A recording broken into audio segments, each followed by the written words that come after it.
Okay, everybody, I'm going to start a new playlist. I don't know if I'm going to be putting any more videos on, but it's a new playlist because this is more of a format of the Virtue playlist or the Virtue Project. But I think there's just some information that shouldn't get out, maybe. And I don't want to be the guy I don't want to be the Akkadian poet, right? Um, so like with the Virtue Project, I've just been, waking up in the morning and going with inspiration and just blah blahing. But what I eventually want to do is, if people start participating, like I want to go back to different subjects like education and put down different arguments, right, and see how many different points of view I could come up with. Because again, this is a story project, right, and so the more the more variety of thought in education would equal greater choices for the story writer. And that's really what the project is all about. It's not about me pushing any necessary. So I'm just like blah blahing right now with the Virtue Project. But this morning I woke up and I thought, maybe some information shouldn't get out there. And this video is covered by The Secret. So go see The Secret. It's the first video I made on the Masterless Master channel on YouTube. And I mean, the idea behind this, I think, is that wisdom is a virtue, right?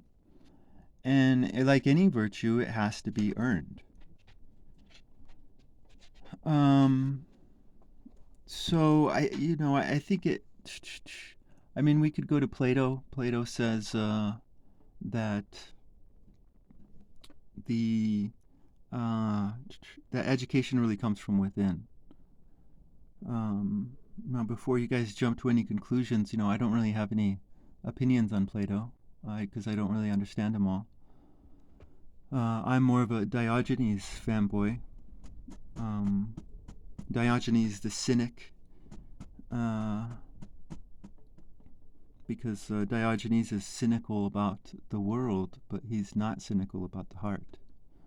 And the Athenians call him cynical uh, because they're cynical about the heart. Um, so that's a proud title. Anyways, so yeah, Plato. But I like that idea that education comes from within because that's my own experience. But at the same time, I consider myself a craftsman of the word, right? I'm not necessarily a master, I'm happy to be a journeyman in an age of noobs. But yeah, but I mean, a major part of my word development came when I was a kid, and my dad sat my brother and I down, my older brother and I down, and taught us English grammar. And I'm a slow learner, more artistic minded. My dad's a scientist, so I think he was frustrated with me. But I eventually got the grammar down. But I'd sit there and I'd start playing with the words, I'd see a sentence and I'd start moving phrases around or words around, um, and just playing with the words.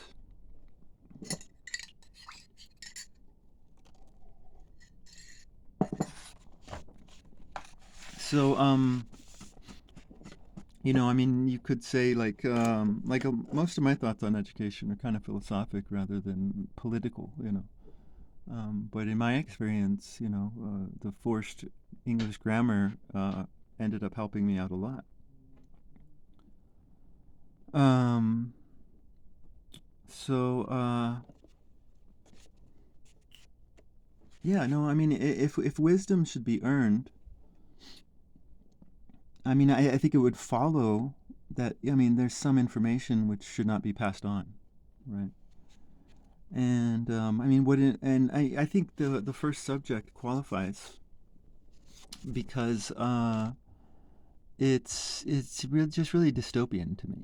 The whole idea of all the things I'm about to discuss is just really strange and weird, and there's a magic to it. There's this esoteric nature to it to me, and so maybe we should respect that esoteric nature. And so, I mean, we could start with the tongue, right? If we think about the tongue, there's all these different flavors. And we could generally talk about positive and negative flavors. And there are many who enjoy all the flavors of the tongue, you know. And I think we would say that our tongue also has maybe a warning system on it. So there are certain flavors which are negative, which may be bad. I don't know. You'd have to talk to a tongue scientist. I'm a word craftsman. But there are certain negative flavors that we would say that we end up liking, right? You know, vinegar is a negative flavor that a lot of people can enjoy, and so on and so forth. I knew a man who would go to an Asian grocery store and get a container labeled bile, right? And then he would go home and he would put this container in a soup, and the whole house would smell like cooking poop. Anyways, it's probably really healthy for you. I don't know. But yeah, I mean, there's these negative flavors on the tongue which many enjoy, you know, and there's some people who would only enjoy the positive flavors, and those who enjoy the negative flavors and the positive flavors, I think would look down upon those the people who only enjoy the positive flavors as lesser. But then we go to the nose, right? And we could say, really, basically, generally speaking, the same thing about the nose, right? The nose has all these different flavors, all these different smells. And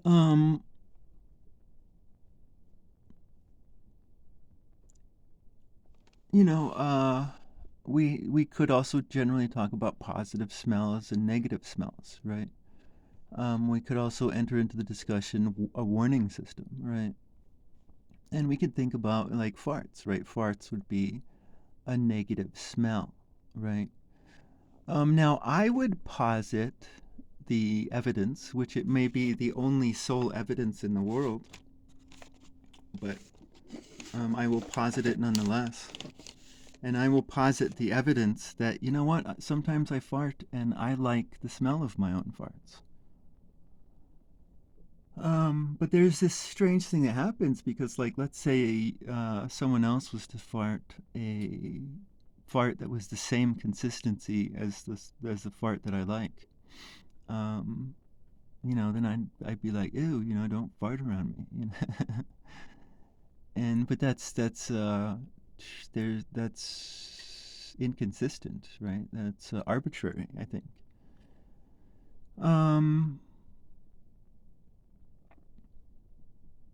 And so, I mean, we have to wonder what's, you know, is there something going on here, right? Maybe I'm the only one. You know, I suspect that most are just too afraid to admit it, you know. And of course, there are some farts that are just obnoxious, and I think maybe this is a warning from our body, right? But we could also go to, let's say, a man does not apply deodorant correctly, or he just forgets to put deodorant on. And he goes out and he works a hard, long day, and he has those smelly underarm pits, right? I mean, if you think about it, that smell is really the smell of a good-hearted man, right? I mean, that's a good positive smell. You know, I mean, if that's ever happened to me, and I'll just be sitting back, you know, recuperating, and just enjoying my own stink, because it's I don't know, it's a symbol of the work I put in, right? The good nature of the work I put in. Now, of course, there's some people out there who just adore being dirty, and then there are some people out there who worship cleanliness, right? And dirtiness is like a sin to them. Um, but generally balanced. We get clean so that we can get dirty, and we get dirty so we can get clean. So. But there seems to be this disconnect between how we treat our tongue and how we treat our nose. Uh, and it's like, where does this phenomenon come from? We could also add into this the burping. Like in the United States, burping is like kind of considered disgusting. But elsewhere, it's like honored. It's like if you burp in someone's home, they're like, "Oh, thank you for burping in my home." I'm honored. And because I think it's like a symbol of that you liked their meal. You know, so it's a symbol of gratitude. But in the United States, it's like no. uh, and so it's like, what is the origin? I mean,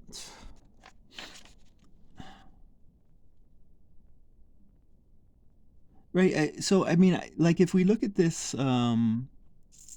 burping stuff, we could conclude that our attitudes towards the nose are created, right? These are created attitudes. So it's like, what is the creation of the attitude? Um,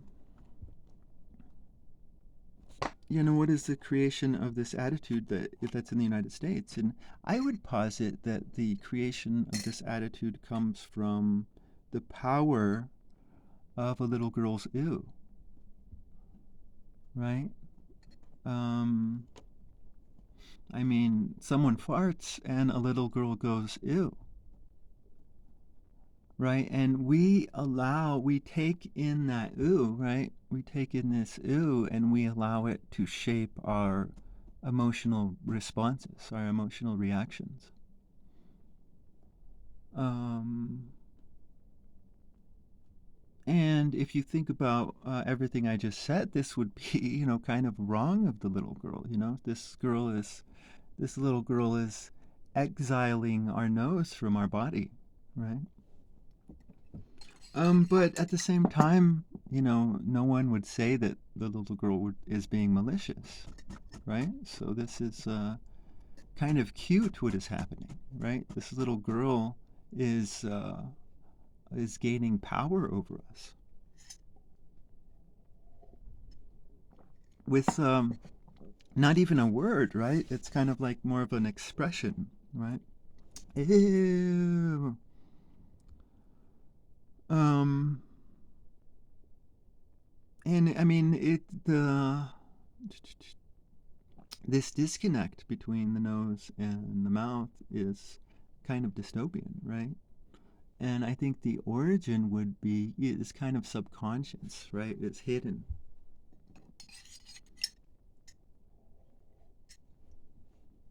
So maybe we should respect it, but it's kind of magical, right? It's there's this weird little magic to all of this, you know. Like when the American audience hears the whole honored burp thing, they might laugh, Thank you for burping in my home. Um, you know what?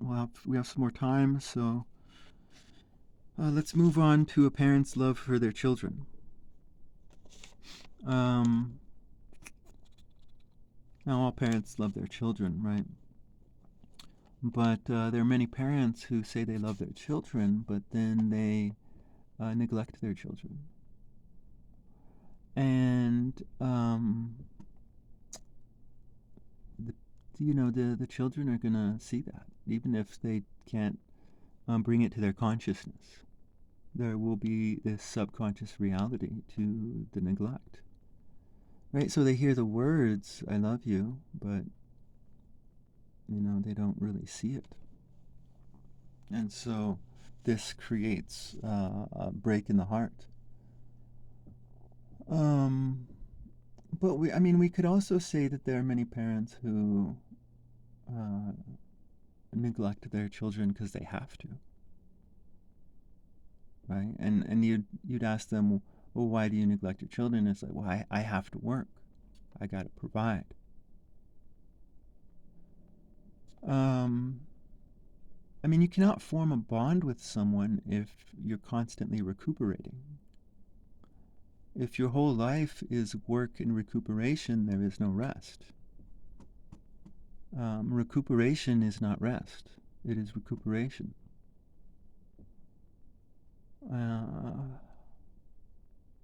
You need energy with your children. So it's like, yeah, these parents do love their children, but you ask them, they have that word have to, right? The phrase have to. In order to love their children, they have to. And what's really going on is that, simply a society that does not allow for parents bonding with children is a disgusting society. And so the parents are bowing to tyranny and ripping their children's hearts apart. Right, and so this comes down to the nature of words, right? Words only have substance if they come from the heart. Right. Words can come from the heart, but not the will.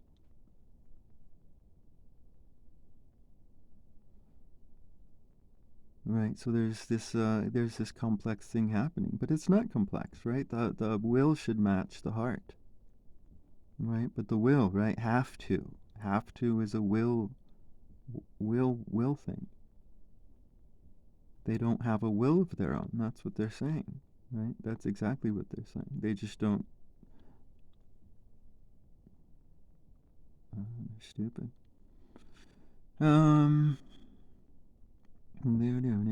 But they're also victims of a terrible educational system. But that's a different subject.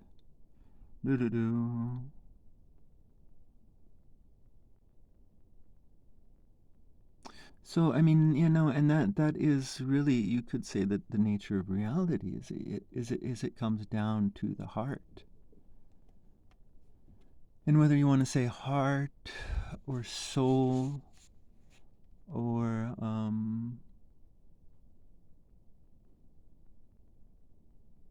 proper cognitive attitudes,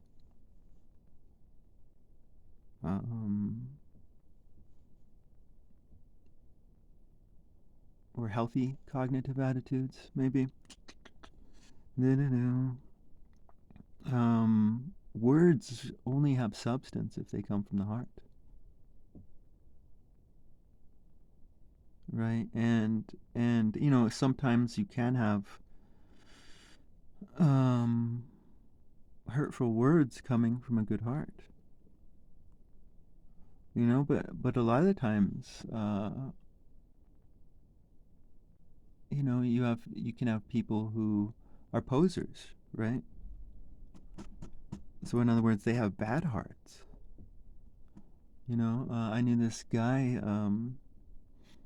He kind of related to the family, but we wouldn't see or hear from him for years. No contact during birthdays or holidays, unless prompted. But then he'd come around and he'd see my children, who he doesn't give a damn about, and he'd be like, "Hey, oh my goodness, ah." And he was really a poser of love, very narcissistic.